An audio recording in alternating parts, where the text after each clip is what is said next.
माझ्या नवऱ्याला माझ्या मागं गोळात घेऊन माझ्याच पाठीत खंजीर खुपसलास तू. तुम्हाला वाटतंय तुम्ही बाहेर हे सगळे कांड कराल आणि मला काहीच कळणार नाही. एवढी दूधखुळी नाहीये मी. तुम्ही अजूनही अल्ला अलीला नीट ओळखलंच नाहीये.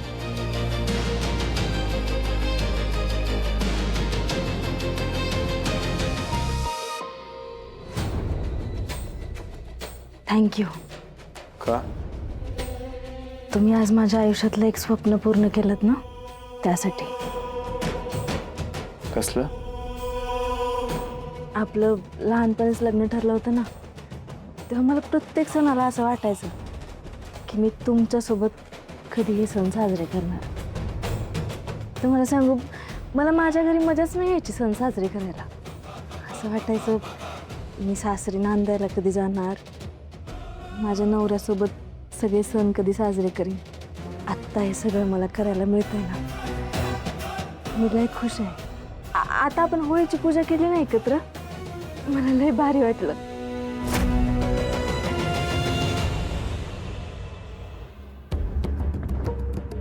मला ना माझ्या आयुष्यातला प्रत्येक क्षण असाच जगायचा आहे तुमच्यासोबत, भरभरून. काय झालं, तुम्हाला आनंद नाही झाला का? चेहरा का पडला तुमचा? नाही, ते दगदग झाली ना आजले, त्याच्यामुळं. हां, होळीच्या लई ऑर्डर होत्या ना तुमच्याकडं. बरं थांबा, मी आलेच.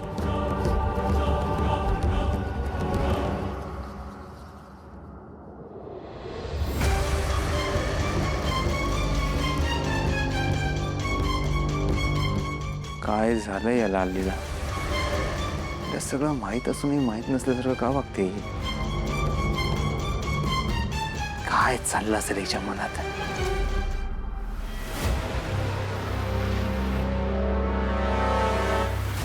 बसा. हा? तुमचा सगळा थकवा घालवते. बसा.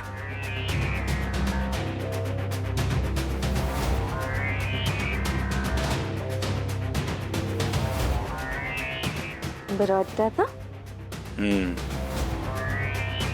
वाटतंय बरं. तुमच्या हातात आहे ना जादू आहे, जादू.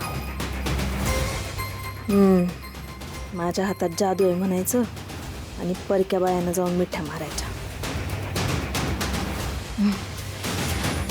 हे हात काय काय जादू करू शकतात ना, अजून माहिती नाही तुम्हाला. म्हणजे हेच, हे हात तुमची सेवा करू शकतात, तुम्हाला चांगलं चांगलं खायला घालू शकतात, हे असं डोकं दाबून देऊ शकतात. हिचं नक्की चाललंय तरी काय? त्या शालूवर एवढी चिडली आणि माझ्यावर एवढं प्रेम होतं चाललंय. माझ्याबद्दल हिला सगळं कळलंय तरी काहीच नाही झालं असं कसं वागतेय ही? माझ्याशी गोड बोलतेय. एकतर नक्की हे दिसते तेवढी साधी सोपी नाहीये. हिच्या मनात नक्की काय चाललंय मला शोधायला पाहिजे. मला काहीतरी केलं पाहिजे.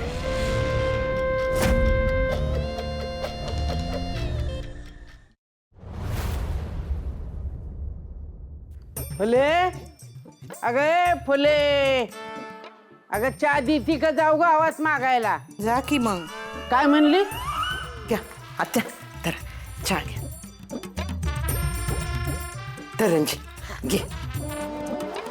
काय फुले, रंजे, हा लय काळजी करत होता ना. जामकरची परवानगी घेतली नाही तर होळीचा सण कसा होणार? तिथं काही घडलं तर काय झालं? हा व्यवस्थित पार पडला की नाही होळीचा सण?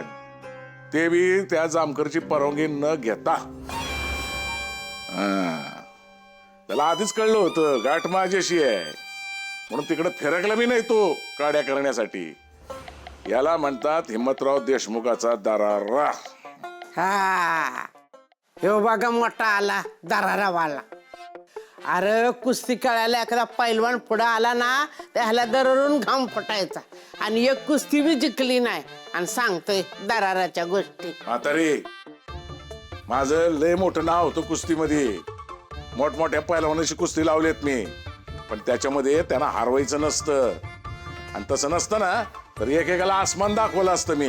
हा, पण मला ना कुस्ती मतून खेळावी लागत होती. ए तिकडं मतून कुस्ती खेळ ना तर मुतून खेळ, मला काय करायचंय?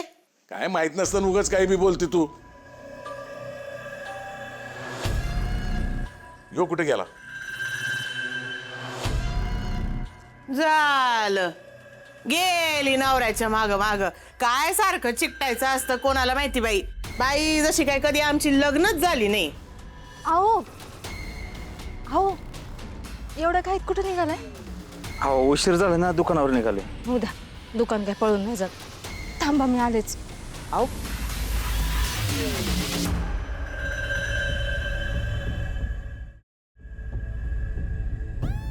हाय का आता? काय चाललंय दोघांचं? फुलत आहे सर. वर गोपाळ, बायकोने थांबवलंय तुला कर. काय माहित नाही, काहीतरी काम असेल. हे घ्या, तुमचा फोन घरातच विसरला होता. हा सोबत ठेवायचा आणि मी फोन केला की उचलायचा.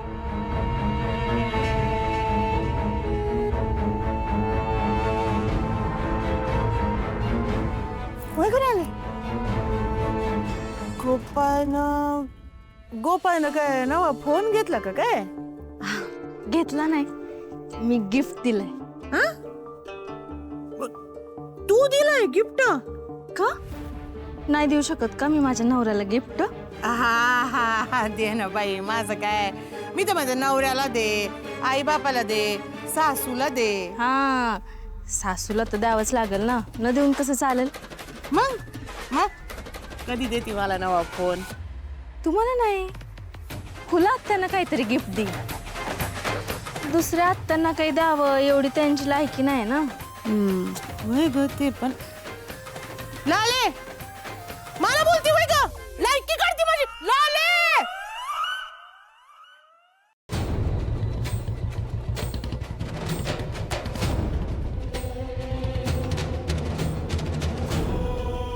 माझ्या नवऱ्याला माझ्या मागं घोळात घेऊन माझ्याच पाठीत खंजीर खुपसलास तू. मला कळलंच पाहिजे, आत्ताच्या आत्ता या गोष्टीचा सोक्षमोक्ष लावायला हवा. ही लाली नक्की कुठल्या थराला जातीये हे फक्त ती शालू सांगू शकेल.